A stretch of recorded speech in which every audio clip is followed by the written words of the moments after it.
Baik, Assalamualaikum warahmatullahi wabarakatuh. Sebelumnya, perkenalkan nama saya Andi Ahmad Ilham dari program studi teknik sipil eh, Universitas Lambung Mangkurat dengan NIM 241081131310031. Di sini saya akan menjelaskan mengenai saluran terbuka, hidrolika aliran permukaan bebas open channel flow. Yang pertama itu adalah konsep utama dan elemen geometri. Jadi kita harus memahami konsep utamanya dulu. Yang pertama itu ada uh, karakter aliran saluran. Itu terbagi menjadi dua. Yaitu ada saluran terbuka dan saluran tertutup atau pipa. Untuk saluran terbuka itu permukaan bebas. Air mengalir dengan permukaan yang bersentuhan langsung dengan udara luar atau atmosfer. Aliran digerakkan murni oleh gaya gravitasi akibat kemiringan dasar saluran. Terus untuk saluran tertutup itu aliran bertekanan. Aliran mengalir air mengalir penuh mengisi seluruh penampang pipa tanpa ada bidang kontak udara bebas. Aliran digerakkan secara paksa oleh perbedaan tekanan atau pompa hidrolik. Berarti dari sini kita bisa simpulkan dari karakter aliran tersebut ya. Kalau permukaan bebas itu dia masih ada rongga udara di alirannya. Untuk kalau tertutup itu dia nggak ada sama sekali, dan itu ada tekanannya sendiri. Terus kemudian sifat aliran permukaan bebas. Klasifikasi saluran. Saluran terbuka tidak melulu berupa sungai atau parit. Terbuka di lahan datar, terowongan air, gorong-gorong jalan raya, maupun pipa penampung air hujan tetap digolongkan sebagai saluran terbuka, asalkan aliran air di dalamnya tidak penuh atau masih menyisakan ruang udara bebas di atas permukaan. Maksud dari pertanyaan ini itu adalah kalau kita kan drainase itu masih tersisa gak penuh di atasnya, jadi itu masih bisa dikatakan saluran terbuka atau open channel flow. Terus kemudian selanjutnya itu parameter geometri aliran. Parameter geometri aliran itu terbagi menjadi 3. Yang pertama itu luas basah atau A, terus keliling basah, terus yang terakhir itu adalah radius hidrolik. Terus untuk luas basah atau A itu adalah luas area penampang melintang saluran terisi oleh genangan air. Terus yang kedua itu keliling basah atau P, panjang garis batas sentuh fisik antara massa air mengalir dengan dasar dan dinding saluran. Terus yang terakhir itu adalah radius hidrolik atau R, rasio pembagian antara luas penampang basah terhadap keliling basah. Rumusnya itu R sama dengan A per P. Terus yang kedua itu adalah persamaan Manning dan koefisien kekasaran. Rumus utama Manning itu kecepatan dan kapasitas debit. Untuk merancang dimensi saluran seragam atau uniform flow, insinyur menggunakan persamaan Manning V sama dengan 1 per N dikali R 2/3 dikali S 1 per 2. Terus kapasitas debit pengaliran atau Q diperoleh dengan prinsip kontinuitas. Q sama dengan A kali V. Terus di sini gambar dapat kalian lihat.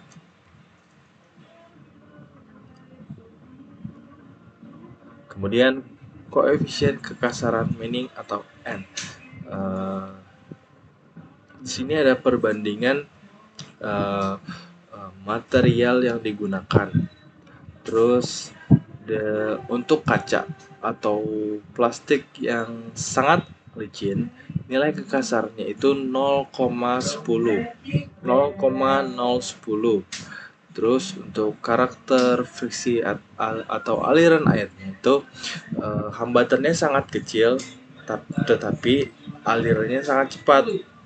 Terus untuk beton halus atau beton rapi atau halus itu 0,013,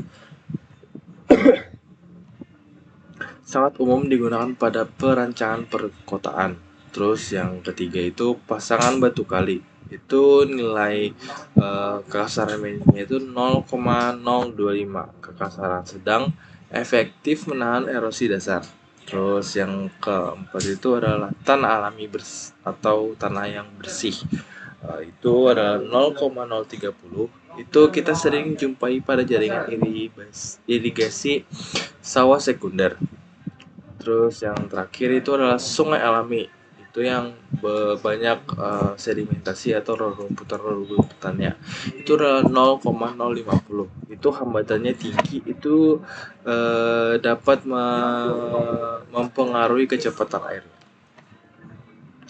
Terus yang terakhir itu studi kasus atau contoh soal ya. Di sini kita mau perancangan saluran trapesium. Parameter kasusnya itu akan dihitung debit maksimal saluran irigasi beton rapi. Nah, kita lihat tadi di sini, kalau beton rapi itu ada kekasaran Manningnya itu 0,013. Itu berarti karakter friksi atau aliran airnya itu sangat umum digunakan pada perancangan perkotaan. Itu berbentuk trapesium. Terus lebar dasar atau B, berarti lebar dasar dari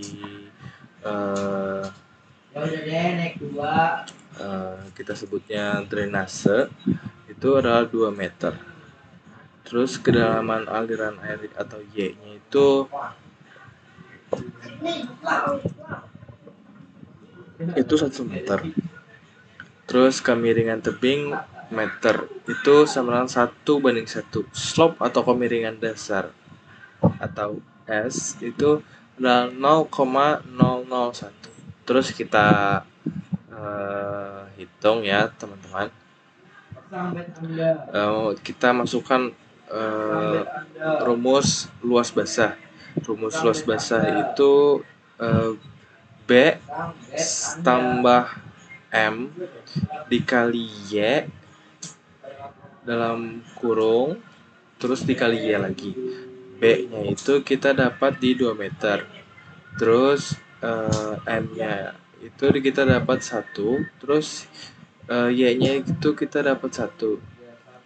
Berarti 2 kali 1 kali 1 dikali 1 lagi. Berarti maaf teman-teman, berarti 2 ditambah M-nya itu 1/1 itu 1, berarti 3 kali 1 dikali 1 lagi, berarti 3 kali 1 sama dengan 3, terus dikali 1 lagi dapat 3. Kemudian hasilnya itu 3,0 meter persegi. Terus kita masukkan rumus keliling basah, itu B tambah 2Y dikali akar 1 tambah M pangkat 2. Di sini B-nya itu 2, terus ditambah 2Y berarti 2 kali 1 di akar 1 tambah M. 1 M pangkat 2 itu berarti 1 ditambah 1 pangkat 2. Itu hasilnya 4,83 meter. Terus kita mendapatkan radius hidrolik basahnya.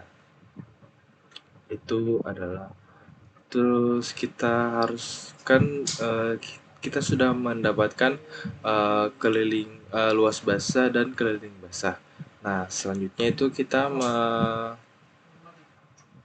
mencari radius hidrolik atau sebagai pembanding antara luas penampang basah terhadap keliling basah sesuai dengan yang ada di sini. Itu R sama dengan A per P. Ya, kemudian kita langsung masukkan aja karena di sini A-nya itu 3 dan P-nya itu 4,83, maka kita mendapatkan hasil 0,62 meter. Terus hasil debit terhitung. Evaluasi rekayasa saluran. Menggunakan substitusi angka ke rumus Manning didapatkan kapasitas tampung pengaliran konstan sebesar 5,3 meter kubik per detik. Rekomendasi desain apabila proyeksi kebutuhan debit di daerah hilir membutuhkan suplai 6,0 meter kubik per detik. Kapasitas ini tidak cukup. Para insinyur wajib memperbesar dimensi dasar atau G atau mempercuram lereng dasar atau S agar tidak meluap. Kemudian yang terakhir itu adalah kesimpulan akhir dan rangkuman pembelajaran yang dapat kita pelajari pada saluran terbuka yang saya jelaskan ini adalah sistem berbasis gravitasi. Saluran terbuka bergerak secara alami mengikuti perbedaan elevasi dari hulu ke hilir tanpa ketergantungan pompa mekanis. Terus material menentukan kecepatan. Semakin kasar dinding saluran air N-Manning semakin besar, maka friksi penahan laju air juga semakin tinggi. Berarti semakin kecil N-nya, berarti semakin cepat laju air tersebut. Contohnya pada kaca dan sungai, pada kaca atau plastik yang sangat licin dan sungai alami yang banyak rerumputannya. Di sini sangat berbeda ya nilai Manningnya. Di sini 0,10 dan di sini 0,50. Nah, kita dapat melihat karakter friksi atau alirannya. Jadi yang terakhir itu penerapan optimal. Kita dapat memahami luas keliling basah dan radius hidrolik itu membantu melahirkan solusi infrastruktur drainase, irigasi, dan kanal banjir yang aman dan efisien. Mungkin itu saja yang bisa saya sampaikan. Apabila ada salah kata, mohon maaf. Assalamualaikum warahmatullahi wabarakatuh.